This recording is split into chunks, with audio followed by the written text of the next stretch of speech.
Lawin Media Network. Bringing to you the most relevant content across all platforms.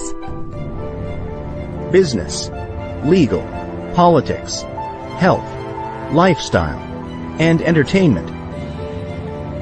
Your source for all the news and updates in the greater Houston community from Texas and all over the world. Get informed and empowered with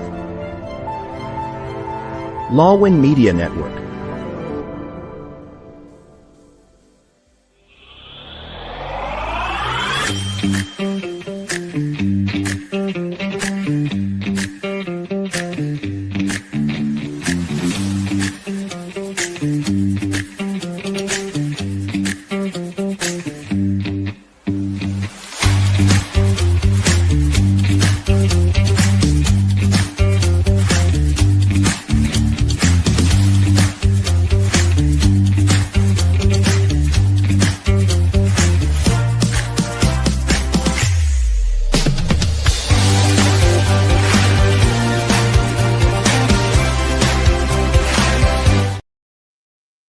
Hello.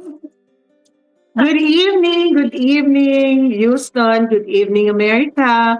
Maganda. No, it should be the other one. Good evening, Filipinas. Good morning, America. Good morning, Houston. This is our second episode of season 3. How are you all doing today?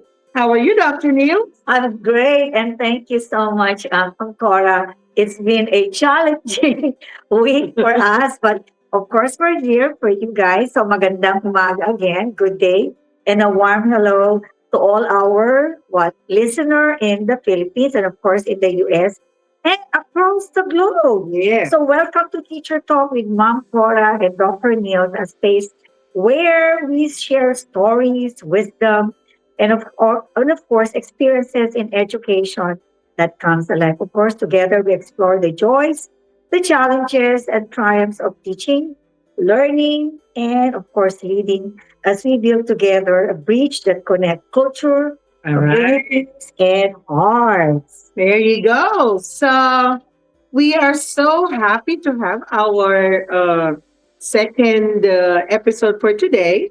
And we have our tagline today. This is Teacher Talk with Ma'am Cora and Dr. Neil, inspiring educators, connecting communities, and empowering futures. We have two great guests for today, as usual. This is the second chapter of the one that we had in our first episode, talking about Kapit BC, leadership, Filipino style, administrators building stronger U.S. schools. This time, we have support administrators that really enhance the school itself and help support our administrators. Dr. Yes. So we always do it just like a teacher. We have to make sure we get our objectives so that way you know where we're coming from. So number one is, of course, to explore how administrative support make decision, response to challenges, and apply leadership framework, which is, of course, grounded in Filipino values such as malasakit, pakikipagkapwa-tao, respeto ang bayanihan. So this is where we understand leadership approaches and decision-making. And to add to that, we also want to identify how our guest today or our support administrative, how do they support our administration in terms of quality instructions, curriculum implementation, teacher development, and student learning outcomes within the school environment. We want to examine the strategies that they use in order to improve teaching and learning.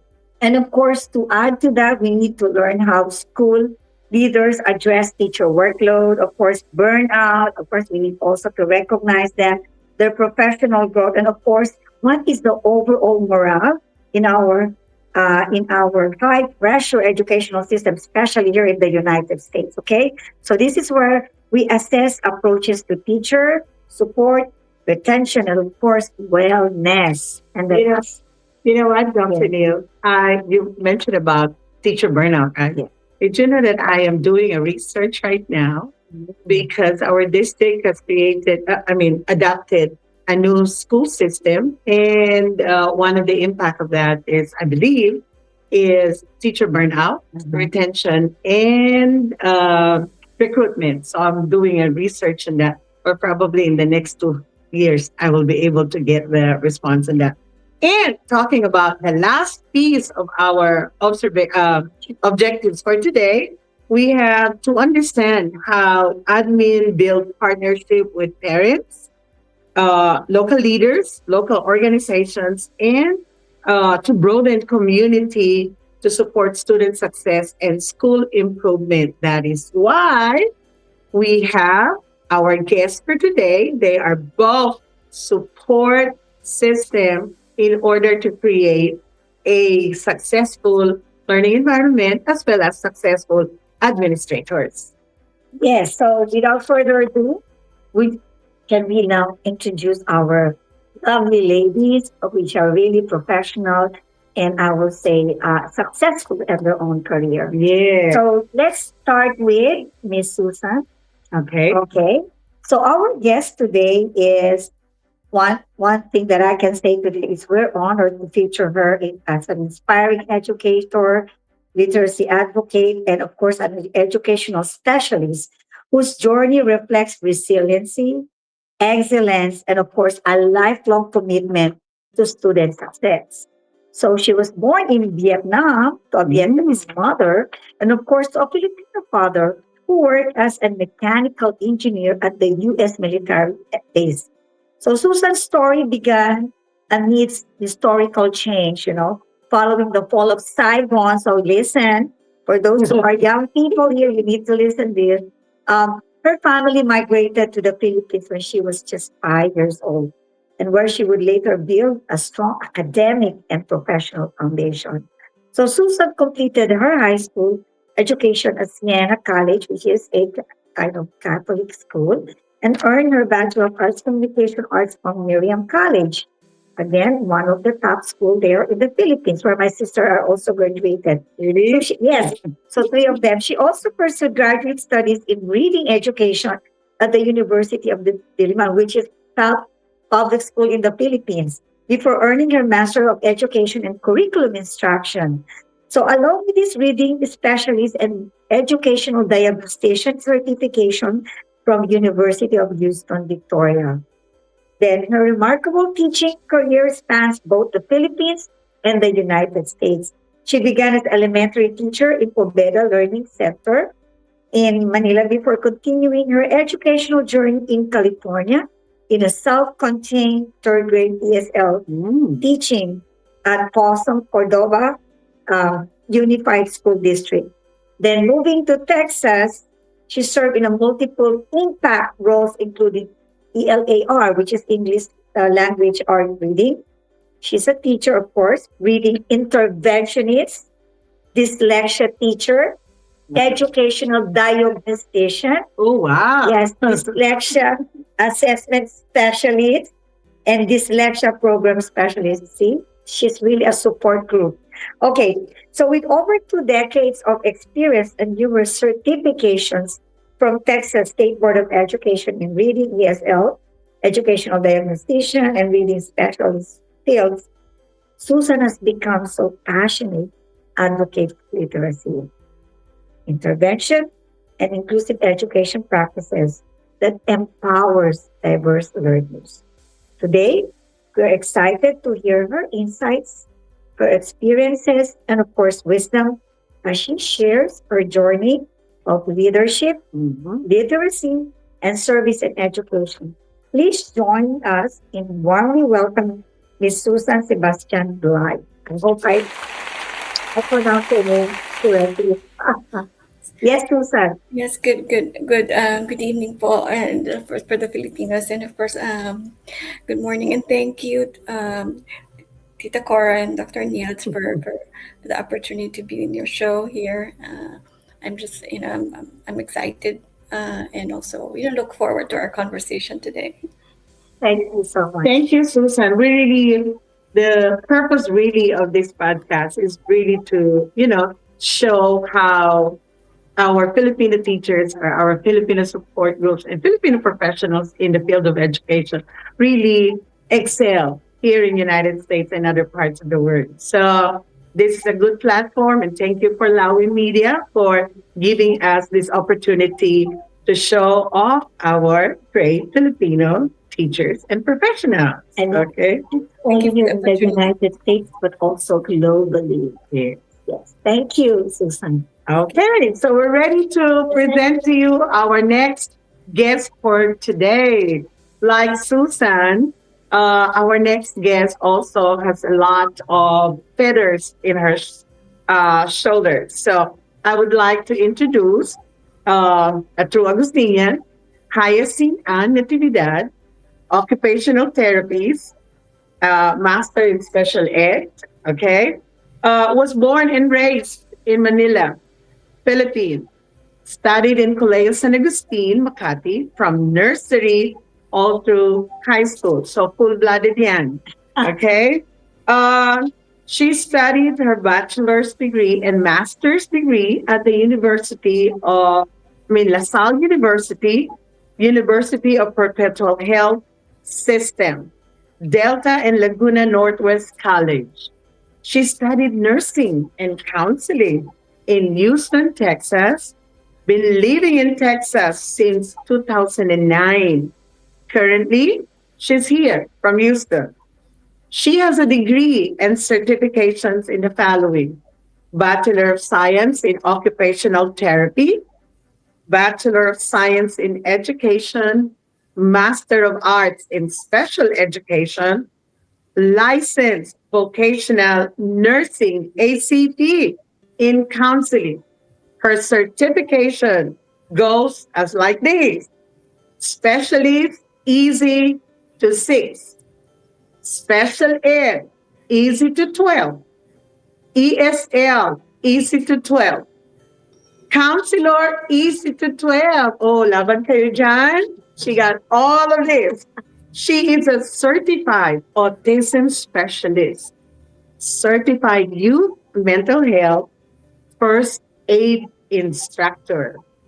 Hyacinth work and experience in education have been long, 4 years as special education program head, Bethany Montessori, before locating in Texas. 2 years as literacy specialist in Garland ISD. 10 years as district autism teacher at Channelview Independent School District. 2 years as special education program specialist, also in the same district. She oversaw different programs for the district, such as inclusion, life skills, and structured learning for autism.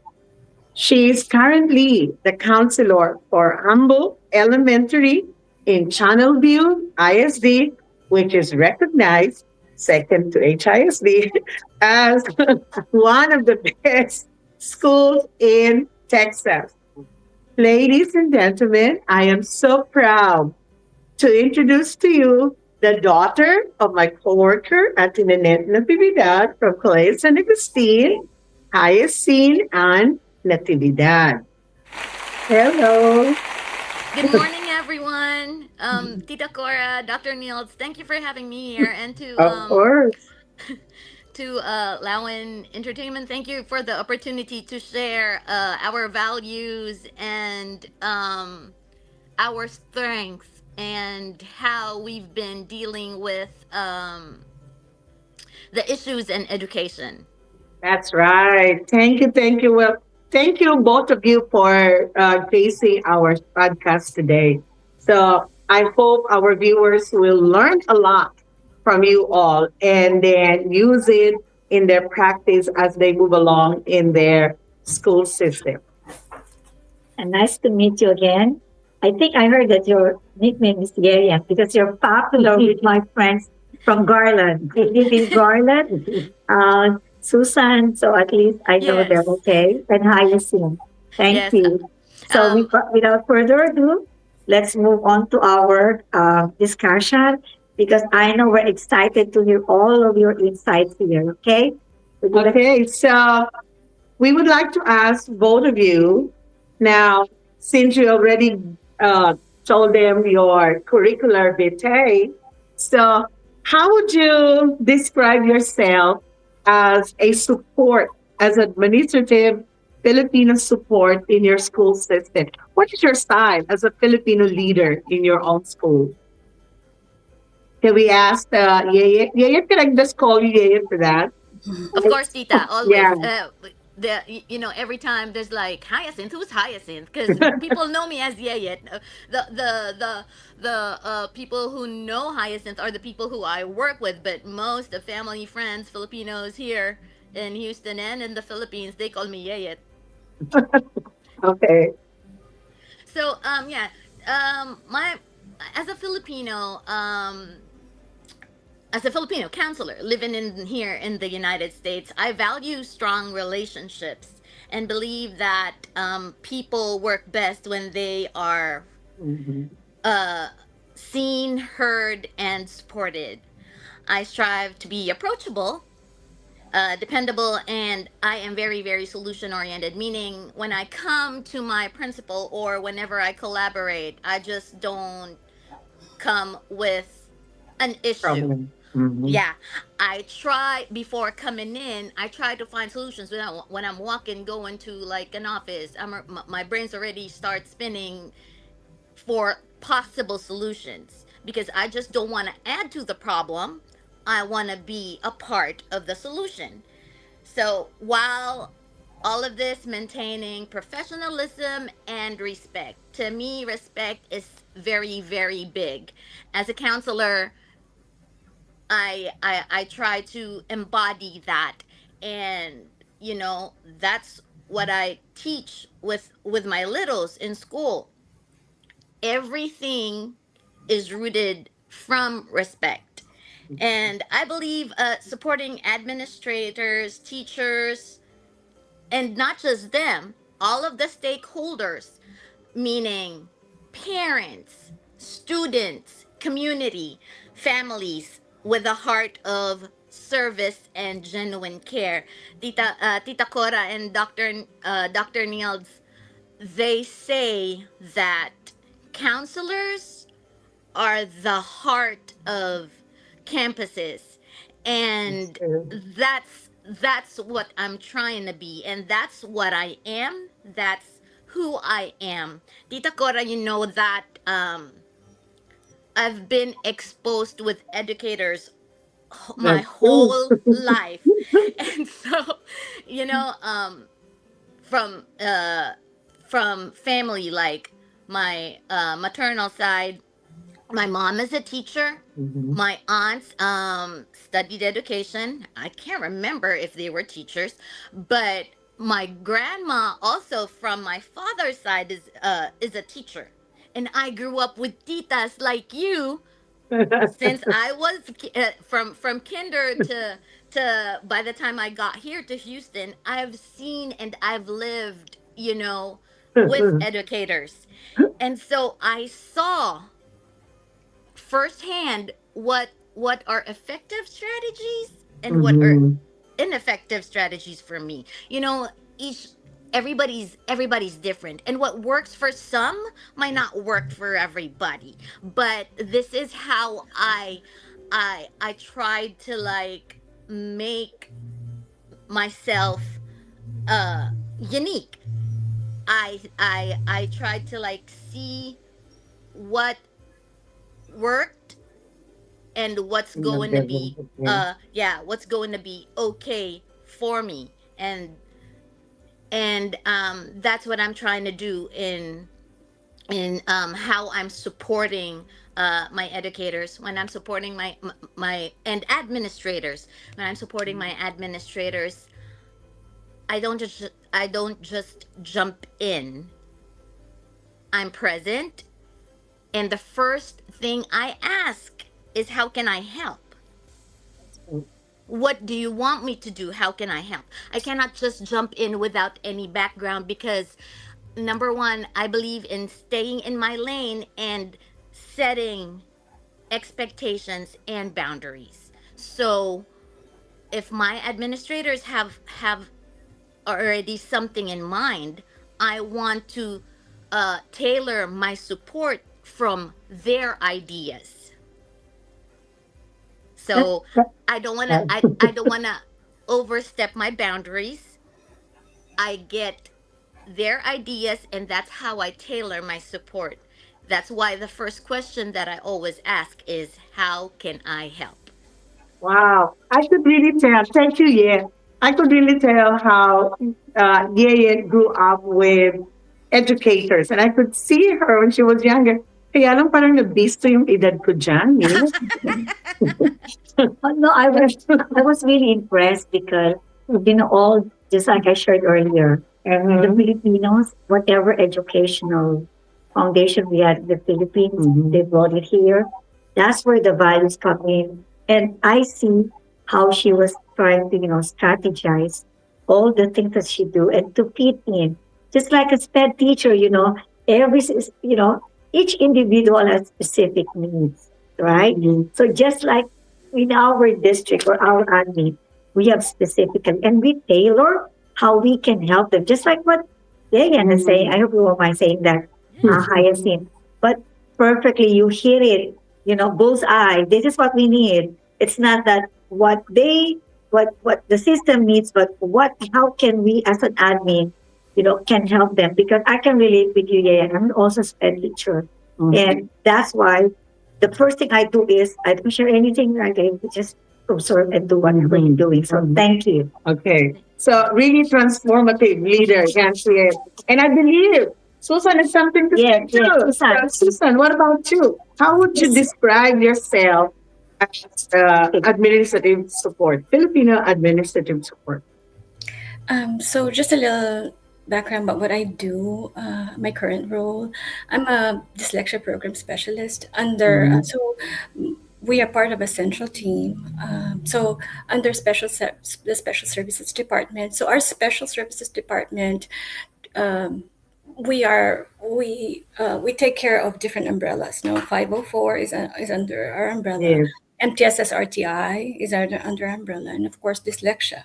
So the system of support comes centrally, and it trickles down to the campus level. So that's where my support is. So in terms of what I particularly do, I lead the design of scalable system that would align with DA requirements, of course, legislative mandates, and strategic district initiative.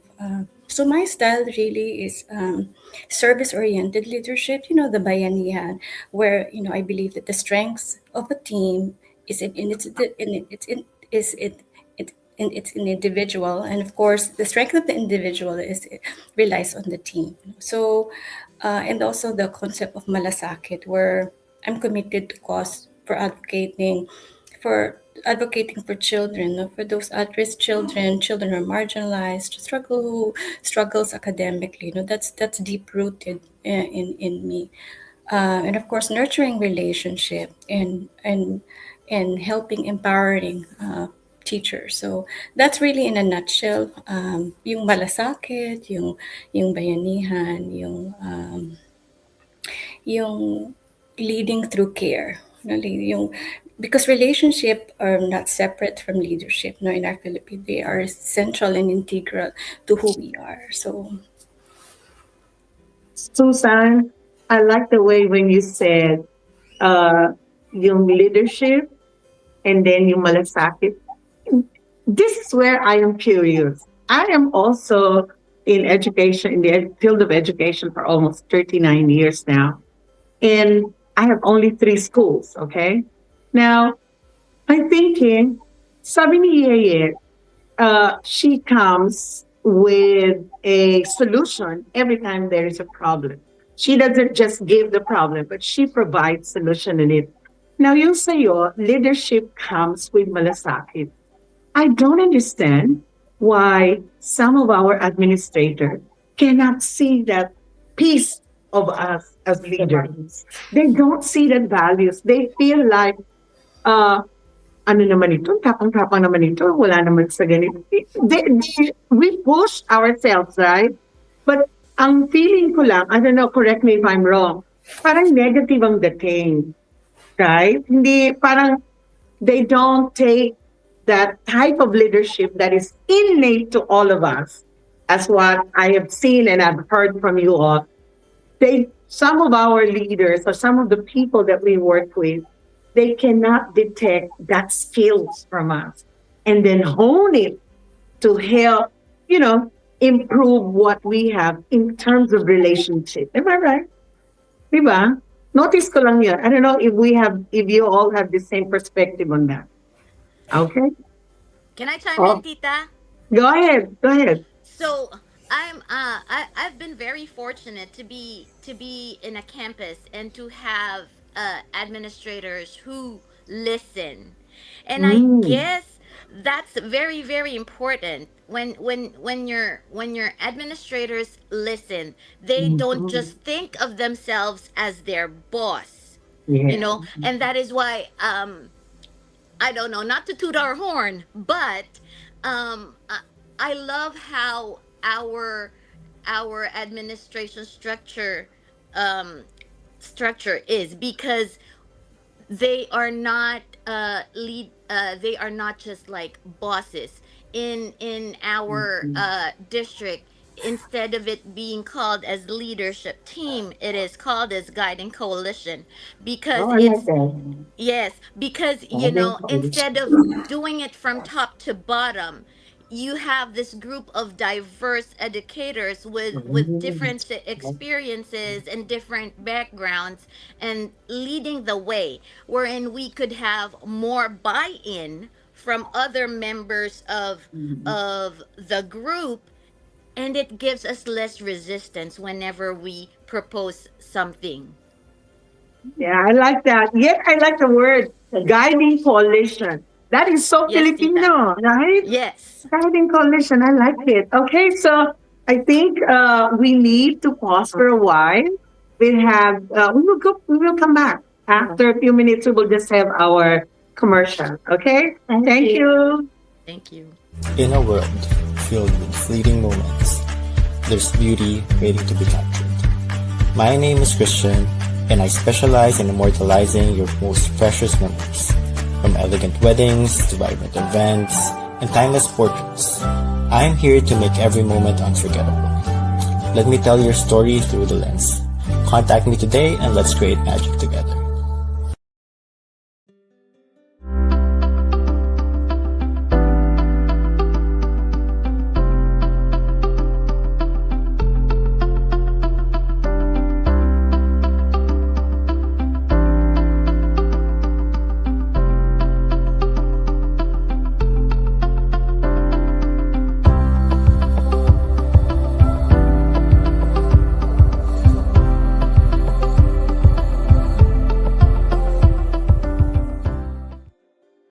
Hey, we're back. With that, okay, let's continue this very exciting conversation. So our next question is about, how the Filipino values such as malasakit, pakikipagkapwa, respeto, and ganyan influence the way you support your administrator.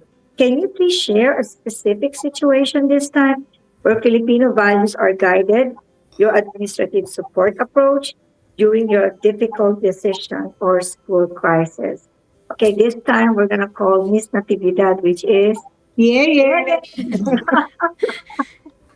So, Filipino values greatly influence the way I support my administrators and my school community. Malasakit it reminds me to serve with compassion, and it's very, very important in my line of work right now, Tita Cora and Dr. Nildz, because we have to understand where they're coming from. What do they bring to the table? And that's how we adjust how we serve them. Cuz if they're coming in 20%, then okay, I'll supplement 80% 80%. to get that 100. So And we need to understand that every day is not a good day. You know, Mhm. and everybody, you know, aside from being our administrators, you know, they are human too. And I believe in not just the power of human connection, but also building and honing that relationship, because that's how you're going to learn more about your administrators, and that's how you can support them more. And pakikipagkapwa helps me build the meaningful relationships that I have mentioned earlier. It creates a sense of belonging.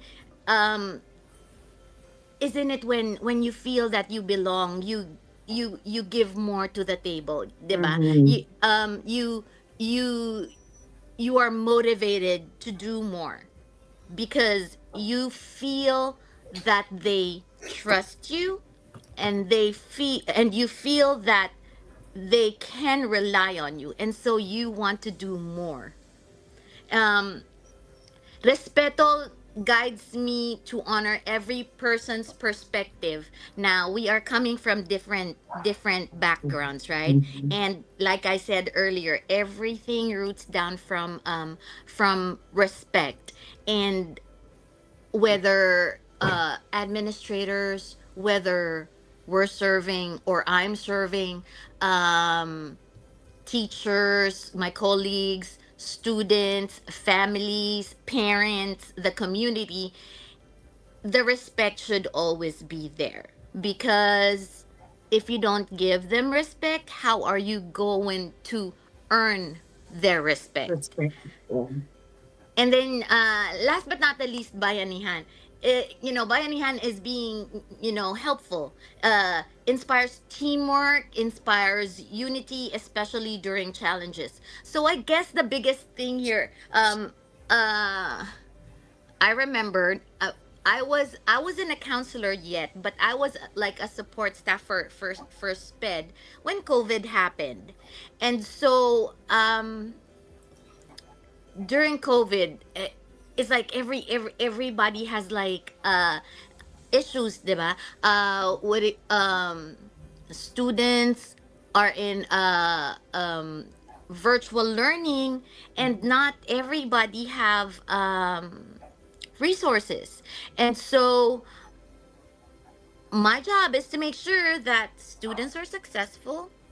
My job is to make sure that teachers are supported. My job is to make sure that administrators have what they need, so that our campus would be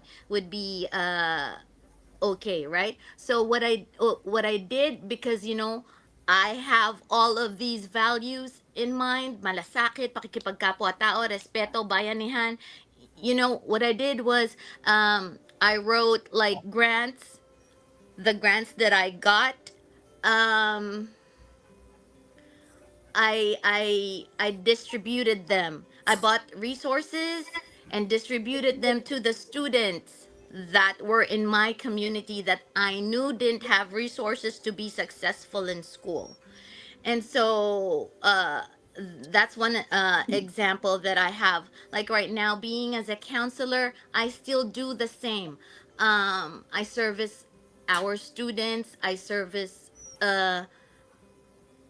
my colleagues, I service my admin, and most of all, I service the parents. The parents come in, I build that relationship, they trust me, and they trust the we make a partnership to come up with a plan for their student, their children, our scholars to be successful. Naku, yes. I believe your district is so proud of you.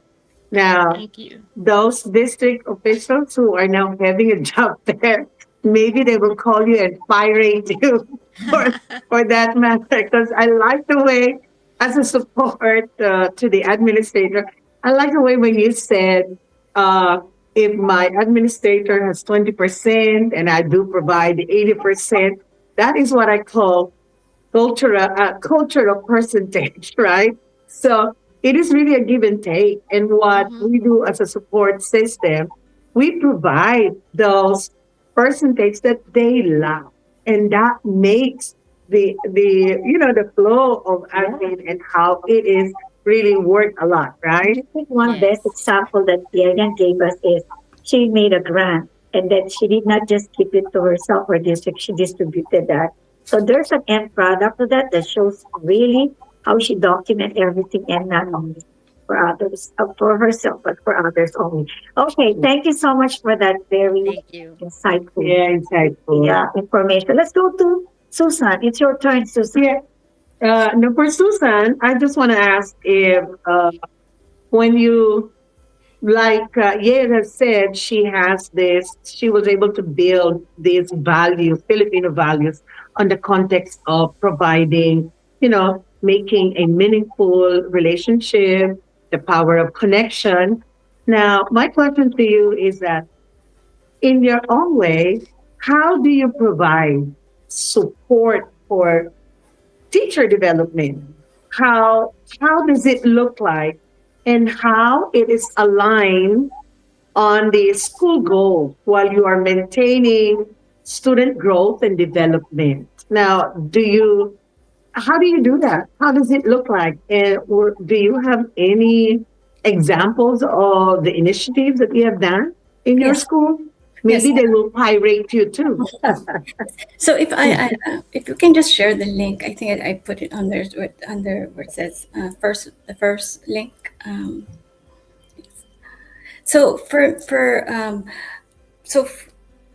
as I mentioned earlier, so what we do centrally is design scalable system, right?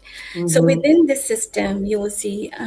Will you be able to show the actual visual? We'll be able to, I don't know if we could do that for now. So We'll try our best. So you could just talk. Go ahead.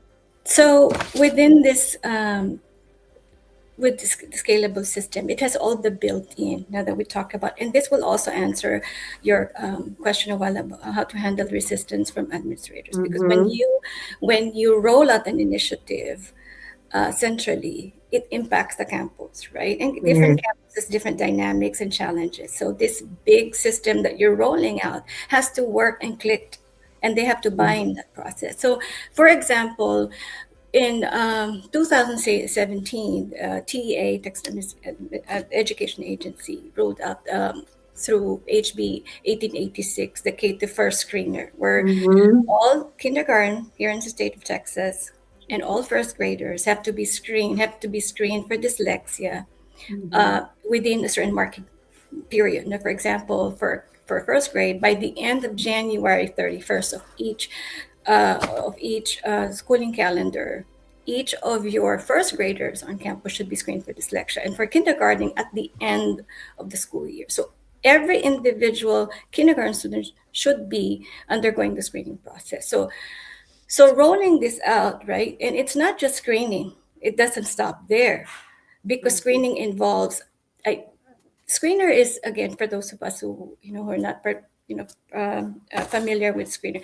Screeners are really a very short measure that predicts later outcomes. For example, for kindergarten first grade, to screen if they will be at risk for dyslexia, they're looking at very minuscule skill set. That would be phonemic awareness, letter name, letter sound, not just being able to. I'm sorry, Tita Cora, the first one where it says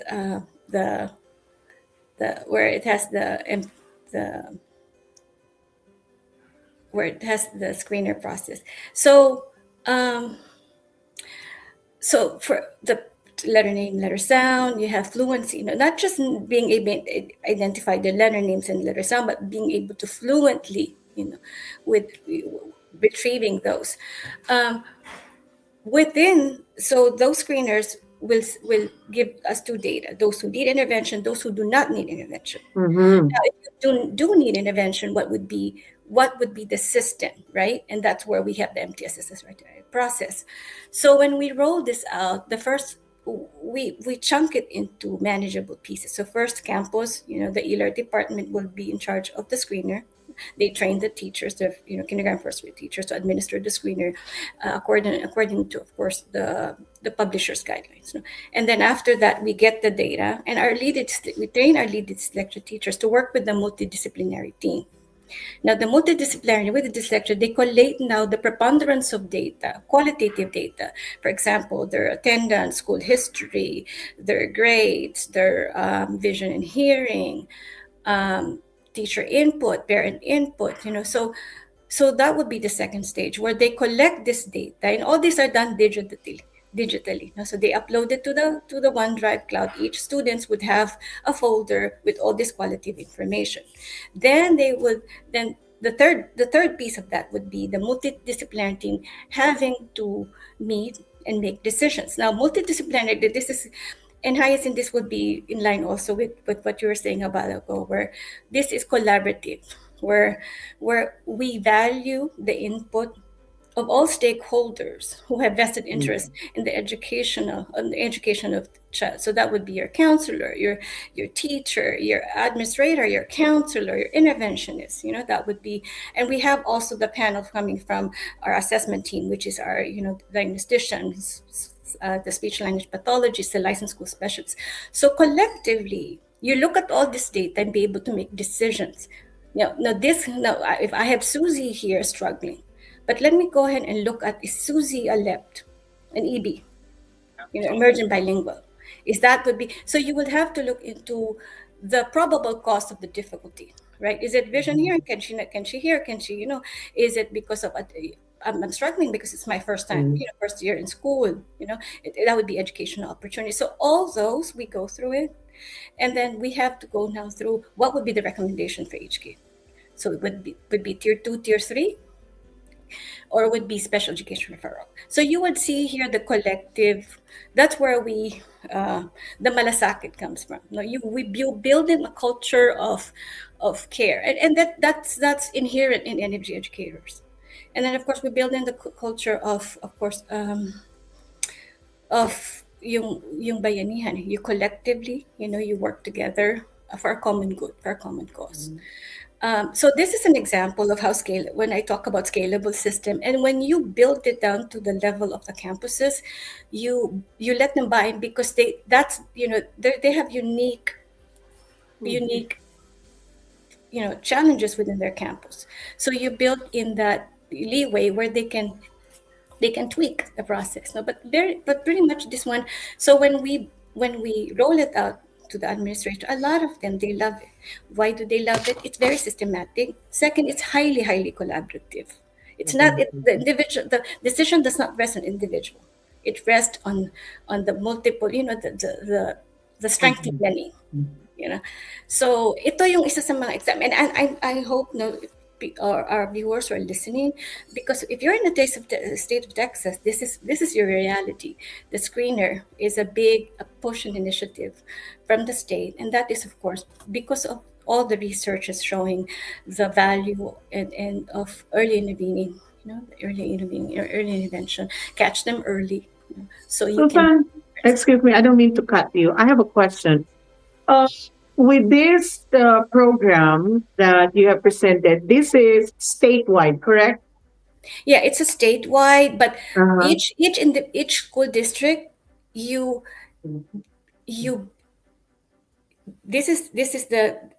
this is the framework, right? So within your school district, you design how you achieve that particular goal, which is how to screen all of our kids, kindergarten, first grade, within this window. And how does it happen within the parameter of the law? And that is the Texas Dyslexia Handbook, which was revised twice, clearly specify how do you go about making those decisions. You can't just say, Johnny, here, okay, as long as you pop in the screener, you'll be, you're SPED. We're going to refer you to SPED. That isn't how it works. There are parameters. And so that is my part there, where I look into the data, I look into the legal mandates, and then I scale those. And of course, the other thing here is the interactiveness. This is scalable, so meaning we value feedback from the end users. So after few, this has been our third year. we keep refining the process so that it's not cumbersome, because this is a lot of data, and teachers at this period of time, they're very, very stressed because to collect all those data, which are mostly from the teachers. So we encourage, our interventionists, we encourage attendance clerk, we encourage the nurse, to help in this process. You upload the vision hearing, you upload attendance. So it's really a system of support in order to collect all this, and then not rested only on the teachers, because we know the workload of our frontliners. And we Susan, yes. This is a huge project of the state. And I really think that, how long has it been before, how long has the program been rolled out? 3 years. It started. 2 years. Okay. So if they have started that, there are tools and instruments or rubric that you could test if this is successful or not. Am I correct? The implementation of it, because I can see that there are some kids that if this has been rolled out properly based on how each district could implement it, there should be no kids on the 3rd grade that is still dyslexic and have not been identified, correct? No, yes. That is so true. And that is what is the effort of the state. Yeah.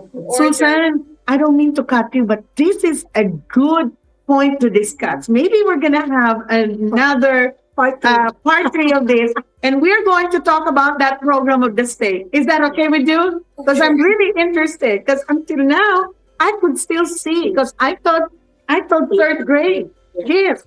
And then I have a lot of kids who are dyslexic and have not been identified.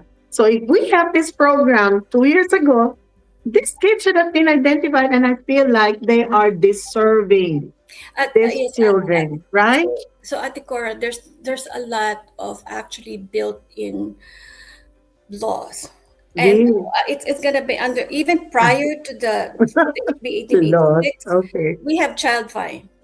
Child fine mandates school district to locate, identify, and evaluate students who they think or they suspect has disability would benefit from special education services. And when you talk about child fine, anybody, if I'm a teacher and I saw a kid that I think would, speech, I have concern about speech, you can refer. If I am, an aide, just an aide para, and I saw a parent dropping a kid who would have AU tendencies, is having difficulty with communication, all that, meaning everybody can be advocate for children. Yeah, and you know what? That's the child fine. Yeah. And that's why, Susan, I'm sorry also. I think we need to have another one where we can discuss what are the different assessment tools that we can use, because I know even the Gen Ed teacher are not so aware so much of what is this. And they are part of our team, right? In our, right, Yayan? We need people that, and we need also advocate that will help us as a team. Dr. Nildz is so excited about, she's very passionate because this is her skills. This is her line. You cannot say anything that she doesn't know about special ed. And I believe all of you here are, expert on this one. You know what? We are going to have another episode that will focus on special education, support dyslexia, and all of these things. And I believe our Filipino teachers, especially those who are in the classroom, especially our J1 who are coming this school year. Okay, thank you. So let's go to that. She has something to say. Yes. Now, Susan. Yeah. Can I just share one more? Because I think this would be helpful since we've done this for a while. That will cost you $10. Okay? So Ate, if you can just take the second link now. Now this has to do with supporting our teachers. So first, the first one that I showed discussed about would be how to support campus administrator. When we were rolling out initiatives that would comply with state and state guidelines, right? Now this one I was, how do we support our teachers, our PDI, now the provider of dyslexia instruction, and also our lead dyslexia teacher. So here, how do we grow our teachers? So what we've attempted to this school year is to do a variety of things, and one of the strategies that I've tried, which has been very successful, but because the fishbowl, and I know some of you are very familiar with the fishbowl style. So the fishbowl style, so for us, because we have around right now 40 lead dyslexia teachers, and then we have around hundreds of PDIs that are serving. So how do we ensure best practices are happening, right? Mm-hmm. In small group and program fidelity. So what we do is, for our lead dyslexia teacher, we do what we call unannounced fidelity walk. And those unannounced fidelity walk means they're not announced. We just come in, and there are certain focus for each month. For example, it could be your classroom environment. Do you have all the materials? Are all your, you have your sign-in sheet? What is your routine? And we have also lesson internalization. So when we sit and we listen, lesson internalization is we don't listen to the teacher, we listen to the kid. How are they responding to all those? So these are unannounced. And what we've done is this unannounced walk, we were able to capture. So these are unannounced. And what we've done is we capture the best, so at least we get of the best. So these are not really evaluative, but these are need analysis too. So we take this as need analysis. So what are needed, and what the strengths and the weaknesses, and we take the strengths first. Those strong teachers, we have a lot of them, they become like our exemplar. And so what we do is, for our new teachers, or those who are still, trying to learn bits and pieces of it, we do the fishbowl, where they observe the exemplar teacher. Yeah, thank you, Susie. We definitely will have these are some of the separate version of this one. Yes. For the benefit of time. Oh my God, our discussion is so fruitful. Ang ganda.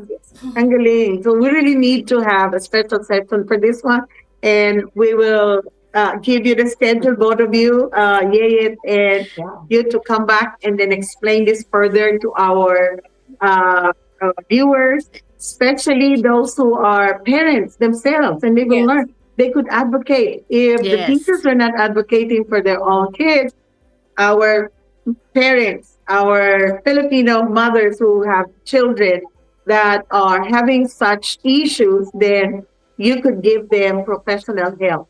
Free. Tita Cora, may I say something? Go ahead. So I love that Miss Susan said that. See, and with just this Chikahan right here, we are already collaborating and trying to see what would be best for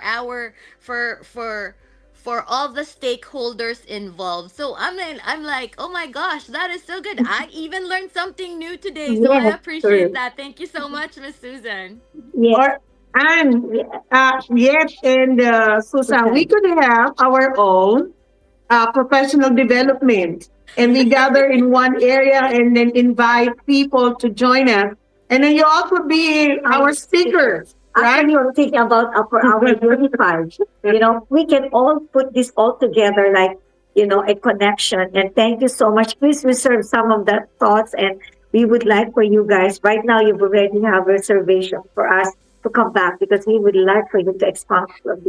We need it before the beginning of the next school year, right? We're equipping and we're training them already, not only as for an eye-opener, but also our teachers in our districts.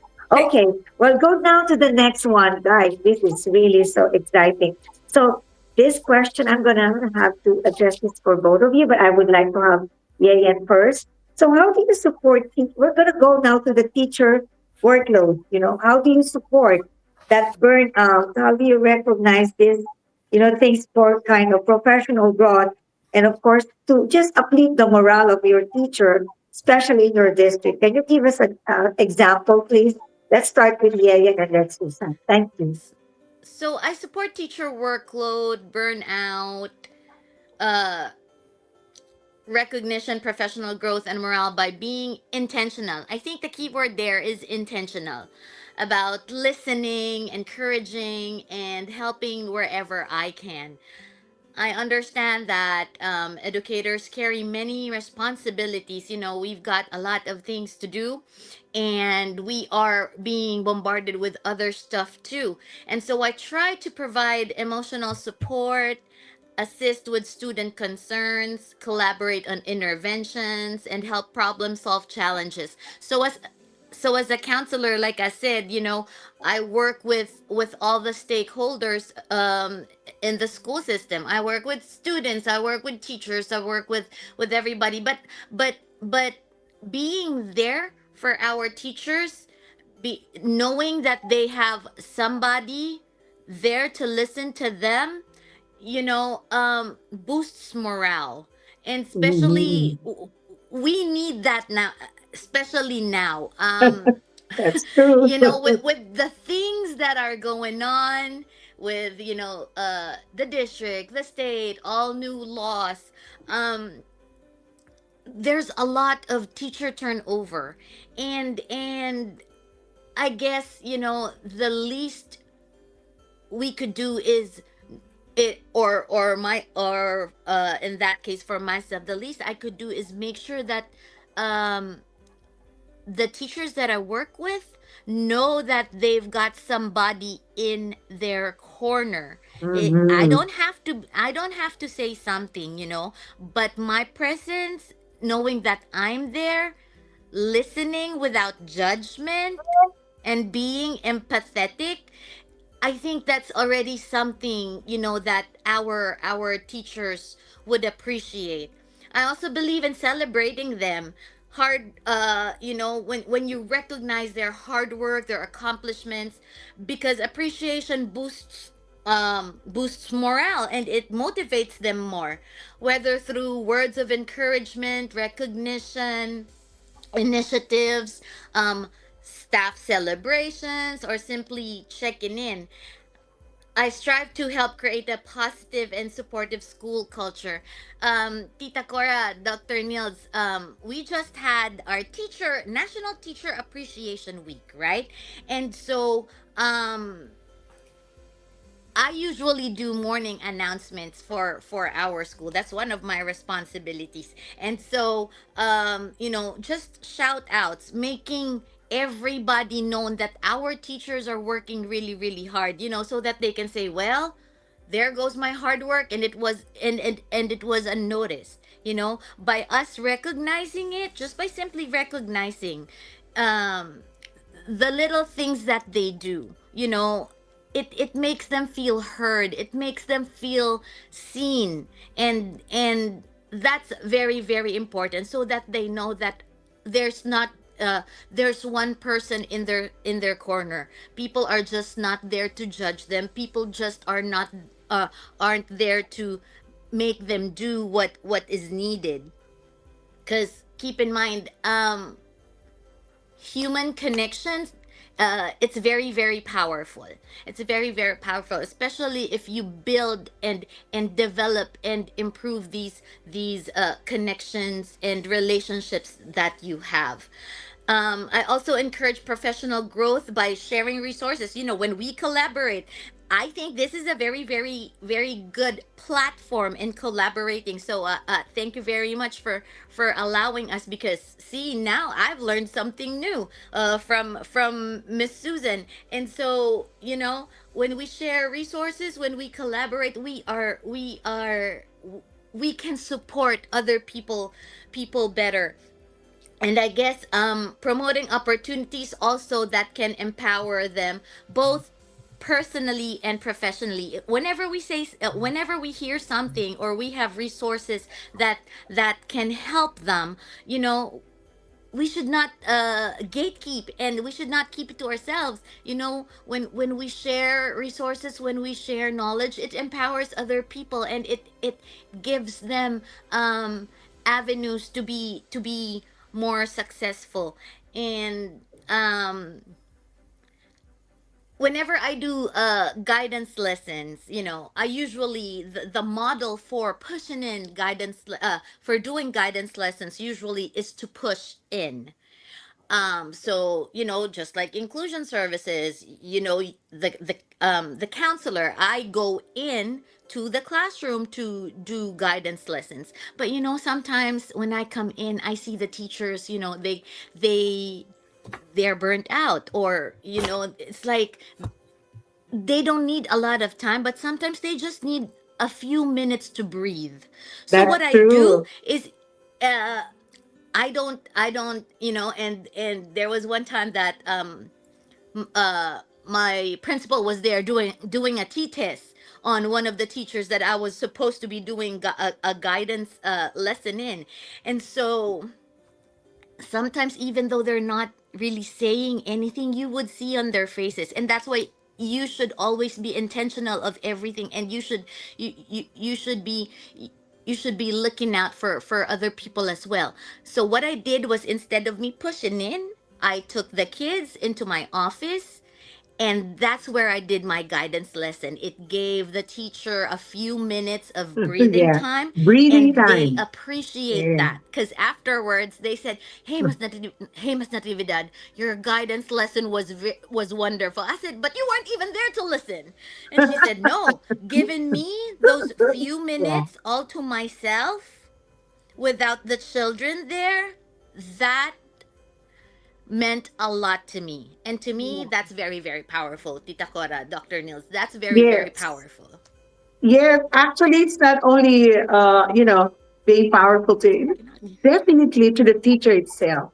I have instances like that, but your ability to remove that kid even in 5 minutes, that would be a lot for teachers to recuperate and then go back to their sense again so they could teach. Now, all of those disturbances, and if we have a counselor like you, oh my God, can you just, I'm going to ask my principal to pirate you. Okay, let's hear from Susan. Susan, what can you say about it? Yes, you know, I think like the burnout is a crisis, not a crisis here Mm-hmm. um, in our educational system. Well, I'm looking at the statistic here. We're almost, and I'm sure this is higher now because it's from 2025. Almost 500,000 teaching positions are either unfilled or they're filled by uncertified teachers. So you could see it's a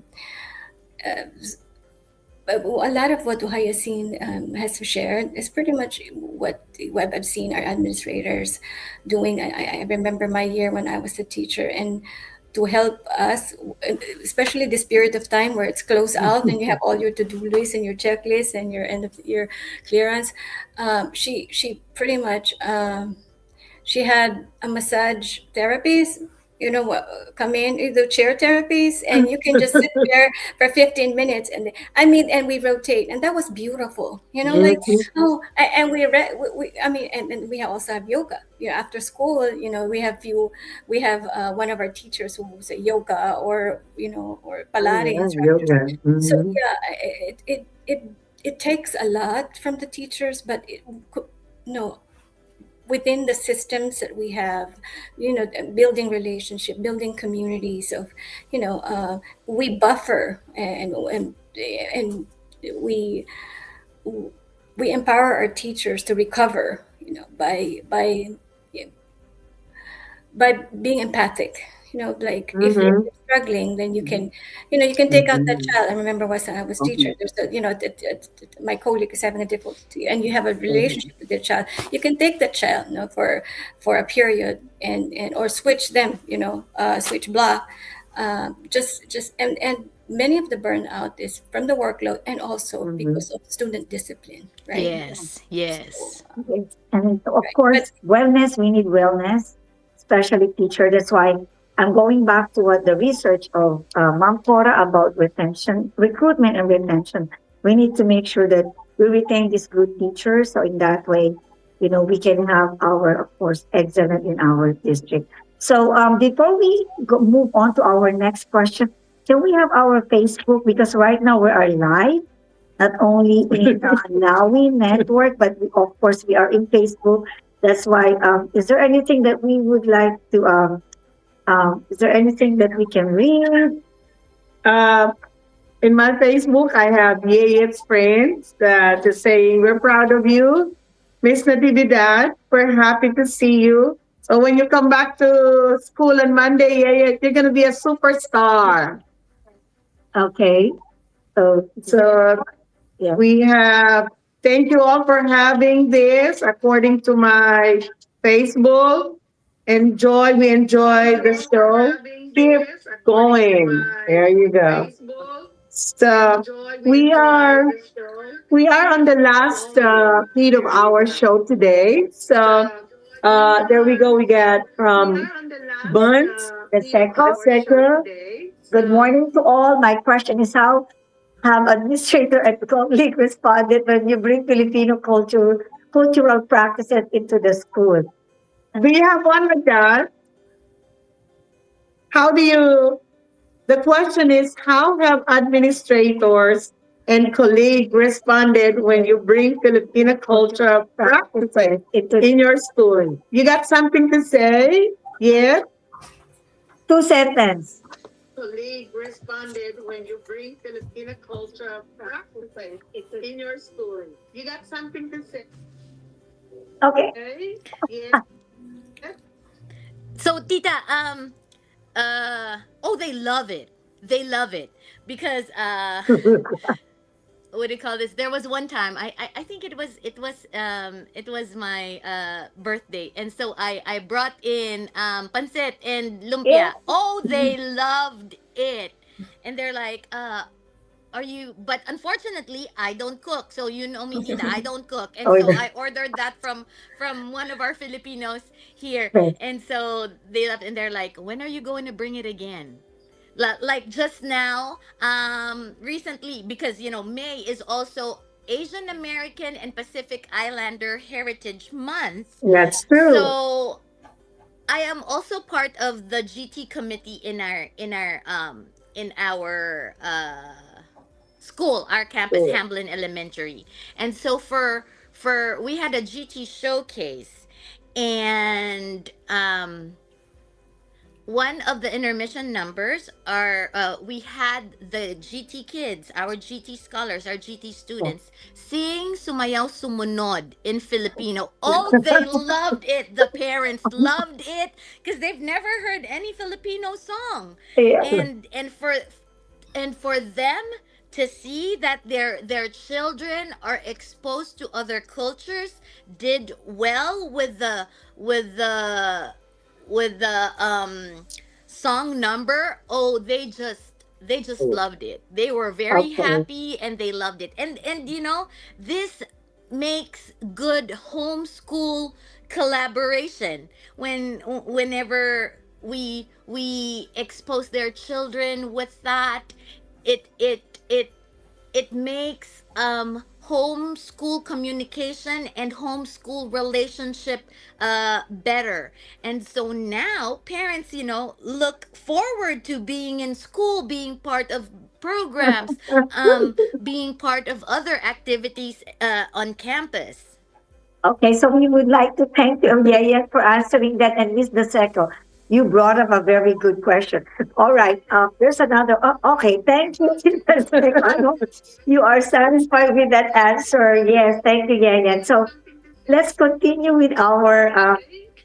Okay, we are since we're running out of time. We're gonna go to our famous open-ended question. Okay, so I would like to have Susan to answer this.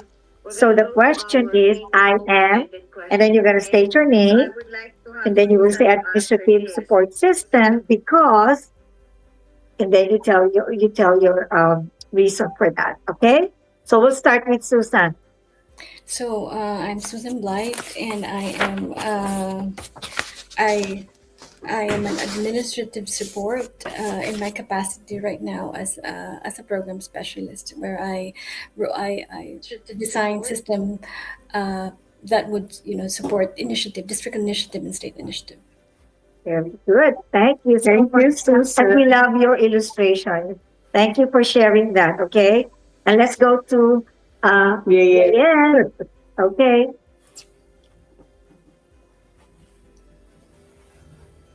Yes, you're muted. Okay. I'm Hyacinth Natividad. I'm an administrative administration support as a counselor of Hamblin Elementary, and I lead with compassion. I serve with a purpose, and I believe in the power of teamwork, relationships, and helping others succeed. But also making sure that we are being ourselves. Mhm. I am I I I have my Filipino values, my core values, and I still, even though I'm here in the United States, I am myself. I That's how I project and use the values that I have since I was little to support other people, to support all the stakeholders, to support my administration, to support the Mhm. students, our scholars, to support the families, to support the district and the community. And that's who I am. I am Filipino, and I have good Filipino values that I use to support administration. Well said. Very Well said. Yes. to both of you. We're so proud of you guys. You know how our Filipinos, oh, how our Filipino educators and even the administrative support are really making waves in their own respective ways. And so thank you so much. And they were able to conceptualize and put it in their own way how the values of Filipino into their way of supporting school administrators. Like when Yayet said about the power of connection, when Susan said about how meaningful relationship is built, and then I have learned the concept of was that guiding coalition? I love that. You see that? Can I Guiding borrow that coalition. word? Guidance And word. then Yeah, I like the that. culture of percentage. Oh my God. Yes. These are words that are very empowering, and it reflects how the Filipino values. And when we put it in action as a school leader and as a support group in your own school district. Thank you so much for the wisdom. And one last word. It only shows that the uniqueness of our Filipino culture. And that's why they were saying we're like a magnet, you know. In everything, you know, we have an influence, an impact. I will say an impact because of how you are making a difference in your own respective district. So keep up the great job, guys. We are so, I will say, honored to have you here and so impressed on how you answer all those questions. But of course, everything has to come to an end. We don't want to, but you know, we're gonna have you guys, ladies, once again. But before we end up, would you like to impart something, words that you would like to share? 1 minute each, please. Susan, would you like to start with? You're muted. You're muted, Susan. For our kababayan, who are teachers, both in Manila and here in the Philippines, in the United States. When we are Filipino, bring a very unique skill set, and also our traits are well valued here. From our nurses to our IT, especially in education, to matyaga, tsaka yung longevity ba, because we persist, despite, and we're very, we adapt, we adapt very well. So I think what made me thrive here as an educator is because of care. I deeply care, and when people see that you deeply care for children, and of course for their well-being also, and they can feel that, and when you're genuine, people are you're likely to build relationship and connection and buy-ins, and so for teachers out there who are just starting, the rope is always difficult, no, when you start. But if as you go along the way, you find your own, right, and then build that support system. But Filipino shines wherever they are, because of who we are, as our work ethics, our faith, and that's one of the things, I guess, that made us last through through all the storms, right? Because of our faith, rooted faith. Being here for the educators here in the United States, I know all of them, all of you are making huge difference and impact in your own way. Yeah. Thank you, Susan. Yes. How about you? Any parting words, word of wisdom? Well, you already given us a lot of wisdom. Add some more. 1 minute What? left. Only, okay? And we will serve the rest.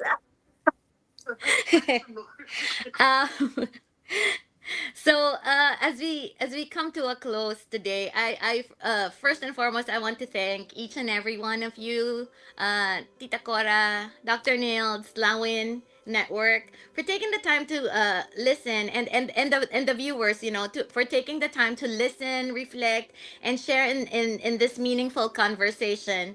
To all our Filipino teachers and educators here in the United States, in the Philippines, or wherever around the world, thank you for your dedication, your compassion, and unwavering commitment to our students.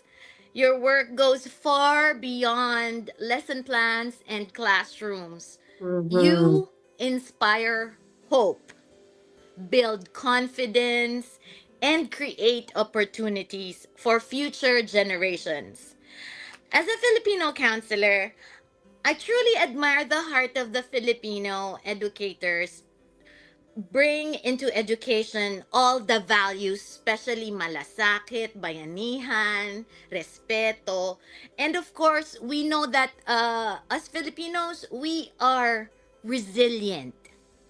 Let's continue to shine in our own ways as we serve our stakeholders, the students, the families, our district, the community, and of course, our motherland. Uh, I also just want to tell the teachers never to underestimate the impact that you make in every child that we've come across. It doesn't matter whether you're a teacher, whether you're an administrator, whether you're a specialist, I'm a counselor, or whoever. We have impacted our scholars, our students in our own little way. And so never underestimate that, because that is very, very powerful. May we continue to uplift and inspire and empower each other.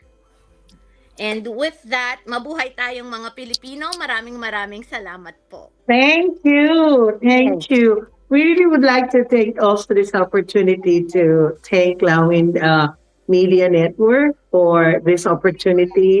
We get a platform for educators, and then also you could watch the recap of these podcasts at Lawin Media Network. You could also go to YouTube and type our episode 3. Episode 2, season 3 of Teacher Talk.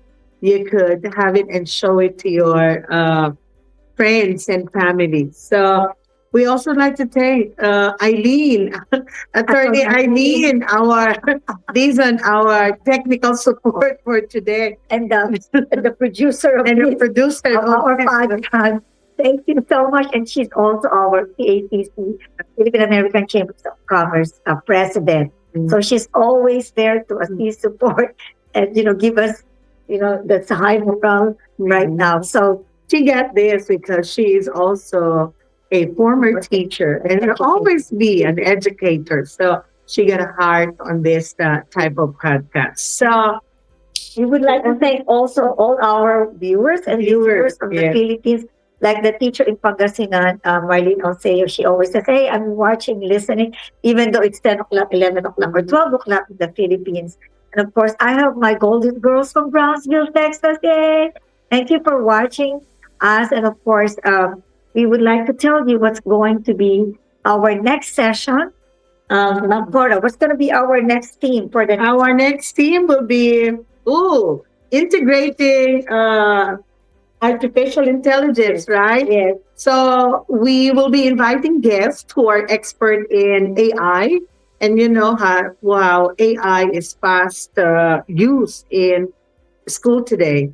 So we want to invite you next meeting, and that will be after I think that's going to be June the 2nd. June 2nd. That's going to be our Same time, 9 to 10 here in Houston, and then 10 to 11 in the Philippines. Yes. So Yep. come and join us. Yes. So parting words before we leave verse for the week is, whoever will be a great among you must be a servant. That's according to Mark 10:43-45. And of course, Paul also urges believers to think with humility of Christ, just like what you, our teachers, are doing. You have a very compassionate and humble heart. So thank you so much and keep up the great job. So can we have a picture taken before we leave? We would like to acknowledge all our guests. Okay, let's smile. Smile. Ay, parang di ako nakatingin doon. Smile. Yeah. One more. Yeah, kumukuha ka ba ng picture? Okay. So thank you so much. And this is all for now. And I hope also that I can see you in person, okay? We're gonna set another episode, okay? Maraming pong salamat ulit. Yeah, thank Thank you. you. Susan, thank you. Yes, thank you. Ate Nanette, hello sa Manila, sa Philippines. Thank you. Yes, batingin mo namang nanay mo. Wala. Okay, Thank you. Yes. Ay, Mamsi, shout out sa mga pamilya ko. Do you have shout out, Susan? How about you, Susan? May shout out ka ba?